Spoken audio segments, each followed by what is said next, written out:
2024 లేదా 25లో డిగ్రీ లేదా బీటెక్ చదివారా? సాఫ్ట్‌వేర్ జాబ్ కోసం ఎదురు చూస్తున్నారా? అయితే కోడ్ జ్ఞాన్ 100 డేస్ కోర్సులో చేరండి. జాబ్ సాధించండి.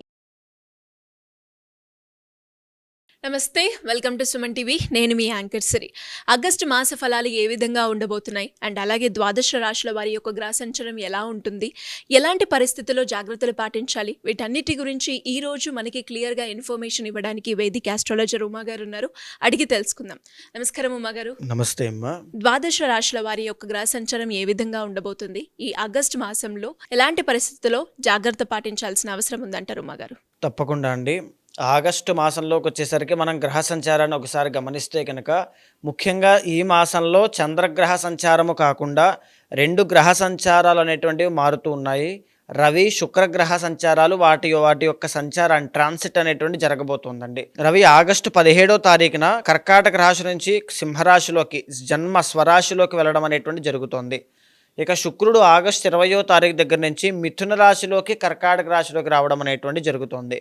అయితే గ్రహ సంచారాన్ని మనం ఒకసారి గమనిస్తే కనుక ప్రధానంగా ఈ యొక్క మిథున రాశిలో గురుగ్రహ సంచారంతో పాటుగా శుక్రగ్రహ సంచారం ఆగస్టు 20వ తారీఖు వరకు జరుగుతోంది. కర్కాటక రాశిలో రవి బుధుల యొక్క సంచారము. రవి ఆగస్టు 17 వరకు కర్కాటకంలో ఉండి ఆ తర్వాత సింహంలోకి వెళ్తారు. బుధుడు వక్రించి కర్కాటకంలోనే మాసాంతం వరకు అక్కడే ఉంటారు. సింహరాశిలో కేతుగ్రహ సంచారము, కన్యారాశిలో కుజగ్రహ సంచారము, కుంభరాశిలో రాహుగ్రహ సంచారం నడుస్తుంటే మీనరాశిలో శని వక్రించడం అనేటువంటి జరిగింది. ఎప్పుడైతే శని వక్రిస్తారో అండి, కుంభరాశిలో శని ఎలా అయితే ఫలితాలు ఇస్తారో ఆ ఫలితాలన్నీ కూడా ఈ వక్రించినటువంటి శని ఇచ్చే అవకాశాలు ఉంటాయి. కాబట్టి శని కూడా ఈసారి భిన్నమైనటువంటి మార్పులు, ఏలినాడ శని ఉన్న వాళ్ళకి కూడా కాస్త ఉపశమనం కలిగించేది కూడా కనబడుతుంది ఈ రాశుల్లో. తర్వాత శని యొక్క బాధలు తగ్గడము, కొంతమందికి శని బాధలు పెరగడం, ఇవి కనబడుతున్నాయి. ఈ భిన్నమైనటువంటి మార్పుల కారణంగా ఏ రాశుల వాళ్ళకి ఎలా ఉంది అనేటువంటిది మనం ఒకసారి చూద్దామమ్మా. ఆగస్టు మాసంలో ధనుసు రాశి వారికి విద్యాపరంగా, ఆరోగ్యపరంగా, సంతానపరంగా ఎలా ఉండబోతుంది, ఏ సందర్భాల్లో జాగ్రత్త పడాల్సిన అవసరం ఉందంటారు ఉమా గారు? ఆగస్టు మాసంలో ధనస్సు రాశి వాళ్ళకి 5 గ్రహాలు అద్భుతంగా యోగిస్తున్నాయని మనం చెప్పుకోవచ్చండి. ప్రధానంగా మనం చూస్తే 3వ స్థానంలో రాహుగ్రహ సంచారం అనేటువంటిది యోగిస్తోంది. సప్తమంలో గురుగ్రహ సంచారం అనేటువంటిది యోగిస్తోంది. అష్టమంలో బుధుడు వక్రించి ఉన్నటువంటి వాడే యోగిస్తూనే స్వల్పమైనటువంటి దోషాన్ని కూడా కలగజేస్తూ ఉన్నారు. అది కూడా మనం చెప్పుకుందాము. ఆగస్టు 20వ తారీఖు తర్వాత నుంచి శుక్రబలము అనేటువంటిది చాలా బాగుంది వీళ్ళకి. ఆగస్టు 20 దాకా శుక్రబలము అనేటువంటిది లేదు. 4వ స్థానంలో శని వక్రించినటువంటి వారే ప్రతికూలమైన పరిస్థితులు ఇస్తూనే స్వల్పమైనటువంటి దోషంతో శుభ ఫలితాలు కూడా 3వ స్థానంలో కలిగి ఉండడం వల్ల ఇస్తున్నారు పార్షియల్గా. అష్టమ భాగ్యస్థానంలో రవి సంచారం చేస్తూ ఉండడం వలన రవి బలం లేకపోవడం వల్ల కాస్త ఇబ్బందులు ప్రతికూలంగా కనబడుతోంది శక్తి. భాగ్యంలో కేతుగ్రహ సంచారం ప్రతికూలంగా కలుగుతోంది. దశమంలో కుజగ్రహ సంచారం అనేటువంటి ఆయన కూడా ప్రతికూలంగా ప్రభావితం అవుతున్నారు. ఇక్కడ ప్రధానంగా అండి 3వ స్థానంలో సంచారం చేసేటువంటి రాహుగ్రహ సంచారం కుంభంలో వృత్తి, తర్వాత సిబ్లింగ్స్, తర్వాత కొలీగ్స్ విషయంలో, ట్రావెలింగ్ విషయంలో చాలా మంచి చేస్తారు. కానీ ఇక్కడ ఇంకొక విషయం మనం చూసుకోవాల్సింది ఏంటి అంటే 4వ స్థానంలో అర్ధాష్టమ శని నడిచేటువంటి ధనస్సు రాశి వాళ్ళకి శని వక్రించి 3వ స్థానం మీద ప్రభావితం అవ్వడం మూలాన శని రాహుల యొక్క కంజంక్షన్ యాక్టివేట్ అవుతుంది. అది 3వ స్థానంలో యాక్టివేట్ అవుతుంది. అది ఒక విషయోగంతో సమానము. సో దానివల్ల ఏంటి, మీరు పనిచేసే చోట ఒత్తిడి పెరిగే అవకాశములు, లీగల్ లిటిగేషన్స్లో ఇరుక్కునేటువంటి అవకాశాలు ఎక్కువగా కనబడతాయి అని మరీ చెప్పుకోవచ్చు. ఆ విషయంలో చాలా కేర్ఫుల్గా ఉండాలి.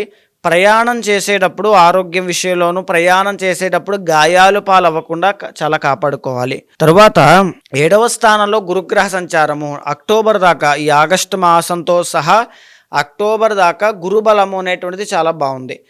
సప్తమంలో గురుబలం బాగుండడం వల్ల ఏమేమి బాగుంటాయి, వివాహ యోగ్యత అనేటువంటిది కలుగుతుంది, వివాహం కుదురుతుంది, వ్యాపారంలో గ్రోత్ అనేటువంటిది కనబడుతుంది, సంతానకారకుడు గురుడు యోగిస్తున్నారండి, సంతానం 100% కనబడుతుంది.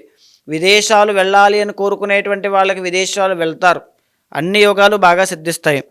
ఇంకొకటి ఏమిటి అంటే పార్ట్నర్షిప్లో బాగా కలిసి వస్తుంది అని చెప్పచ్చు. ఎప్పటి వరకు అది గురుడు అక్కడ ఉన్నప్పటికీ కూడా ప్రజెంట్ ఏమిటి, శుక్రుడు అక్కడ సప్తమంలో సంచారం చేస్తున్నారు. సప్తమంలో శుక్రుడు మిశ్రమ ఫలితాలు ఇస్తూ ఉంటారు. ఆగస్టు 20వ తారీఖు తర్వాత దగ్గర నుంచి శుక్రబలం బాగుంది. అంటే ఆగస్టు 20వ తారీఖు తర్వాత మీ వ్యాపారంలో గ్రోత్ అనేటువంటిది కనబడుతుంది. ఆగస్ట్ 20 తర్వాత మీ లైఫ్లో చేంజెస్ అనేటువంటివి కనబడతాయి. ఆగస్ట్ 20 తర్వాత ధనయోగము అనేటువంటిది మీకు ఏర్పడుతుంది.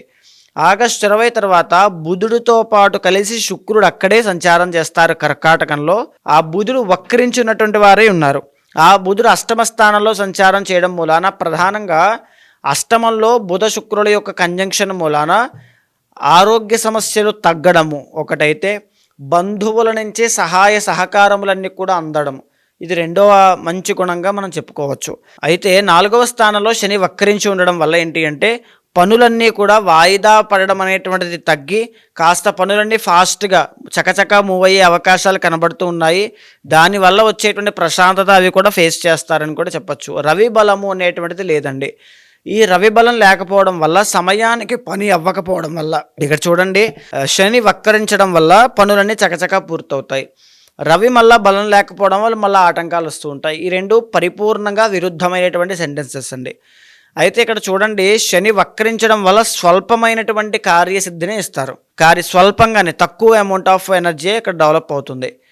అష్టమ భాగ్యస్థానాల్లో రవి సంచారం చేయడం వల్ల అబ్స్టాకిల్స్ అనేటువంటివి చాలా ఎక్కువ వస్తాయి. అంటే ఆటంకాలు రావడానికి ఎక్కువ అవకాశం ఉంది. మీ ప్రయత్న బలం, దైవ బలం, పర్సనల్ చార్ట్ 3 బాగుంటే దీన్ని ఓవర్కమ్ చేయవచ్చు. చాలా వరకు మీరు ముందుకు వెళ్ళిపోతారు. రవి బలం లేకపోవడం వల్ల ఎలా ఉంటుంది, రాజకీయ నాయకులకి కావచ్చు, బంగారము వ్యాపారంగా చేసేటువంటి వాళ్ళకి కావచ్చు, గవర్నమెంట్ జాబ్ కోసం ప్రయత్నం చేస్తున్న వాళ్ళకి, గవర్నమెంట్ జాబ్లో ఉన్న వాళ్ళకి, డాక్టర్స్కి, అందరికీ కూడా కాస్త పనులన్నీ కూడా వాయిదాలు పడడం, ఆటంకాలు రావడం, అపకీర్తి రావడం, అవమానపడడం, డబ్బు సమస్యలు రావడం, ఇలాంటివన్నీ కూడా ఎక్కువగా కనబడతాయి అని మనం చెప్పుకోవచ్చు. భాగ్యస్థానంలో కేతుగ్రహ సంచారము మీకు ధన ఆదాయం విషయంలో ఫ్లో ఆఫ్ మనీ తగ్గడం. ఎలా ఉంటుంది అని అంటే ఇక్కడ చూడండి, ఒక పక్క గురుబలం బాగుంది, ఆగస్టు 20 తర్వాత డబ్బు బాగా వస్తుంది. ఇక్కడ భాగ్యంలో కేతువు అంటే ఇక్కడ ఏం జరుగుతుంది, కేతు అనేటువంటి ఆయన ఎప్పుడు కూడా స్వయం కృతాపరాధాలు చేస్తూ ఉంటారు. మీరు ఎప్పుడైనా సరైనటువంటి నిర్ణయం తీసుకోవాలి, సరైనటువంటి ఎఫర్ట్స్ పెట్టాలి. భాగ్యంలో కేతు అంటే డైలమాలో కన్ఫ్యూజన్లో ఉండద్దు. ఒక దాని మీద పని మీద దిగాము అంటే దాని మీద 100% ఎఫర్ట్స్ పెట్టండి, విపరీతమైనటువంటి డబ్బు చూస్తారు. గురుబలం బాగుంది కాబట్టి. కేతు యొక్క బలం పెరగడానికి గణపతి యొక్క ఆరాధన చేయండి, గరికతో స్వామిని అర్చించండి, వైడూర్యం పెట్టుకోండి, కేతువుకి పూజ చేయండి. ఇవన్నీ సరిపోతాయి, పర్వాలేదు, ఇబ్బంది ఏమీ లేదు. దశమంలో కుజగ్రహ సంచారము. ఇక్కడ దశమంలో కుజగ్రహ సంచారం అంటే ఏం జరుగుతుంది, వృత్తిలో మార్పులు చేర్పులు కనబడతాయి. తగాదాలు, వివాదాలు, కలహాలు, భయము, అప్పులు, ఇలాంటివన్నీ కూడా కుజబలం లేకపోవడం వల్లే కలుగుతాయి. ఎస్పెషల్లీ విమెన్కి అయితే మెరిటల్ లైఫ్లో ఇష్యూస్ అనేటువంటివి తలెత్తుతాయి, ఎందుకంటే ఆయన కన్యలో ఉన్నారు. సో ఇలాంటివన్నీ తలెత్తే అవకాశాలు చాలా ఎక్కువగా ఉంటాయి.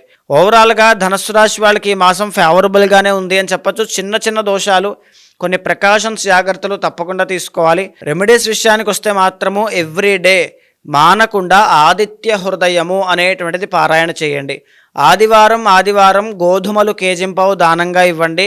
అద్భుతమైన ఫలితాలు కనబడతాయి అని చెప్పుకోవచ్చండి. అంటే ఎలా ఉమ్మగారు, ఇంకా ఎవరికైనా కూడా వాళ్ళ ఇంటర్నల్ చార్ట్ ప్రకారంగా కావచ్చు, లేదు అంటే వాళ్ళు ఎదుర్కొన్న సమస్యలకి పరిష్కారం చేసుకోవాలి అనుకున్న వాళ్ళు ఎవరైనా కూడా మిమ్మల్ని అప్రోచ్ అవ్వాలి అంటే ఏ విధంగా ఉంటుందంటారు? తప్పకుండా అమ్మ, అలాంటి వాళ్ళు ఎవరైనా ఉంటే మీకు కింద కనిపించే నెంబర్కి కాల్ చేస్తే మా వాళ్ళు మీకు పూర్తి వివరాలు అందిస్తారు.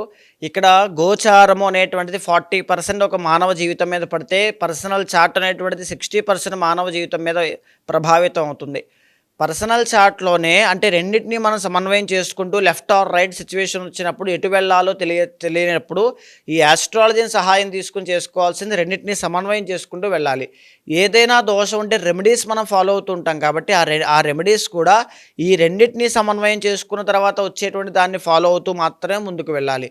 అలాంటి వాళ్ళు ఎవరైనా ఉంటే మీకు కింద కనిపించే నెంబర్కి కాల్ చేస్తే మా వాళ్ళు మీకు పూర్తి వివరాలు అందిస్తారు. తప్పకుండా జాతకం చూసిన తర్వాత ఏదైనా దోషాలుంటే శాంతి పరిహారములు ఆచరించి మీకు భగవత్ అనుగ్రహం కలిగేలా చేస్తాను. థ్యాంక్ యూ అండి. Thank you so much Uma గారు. నమస్తే అమ్మా.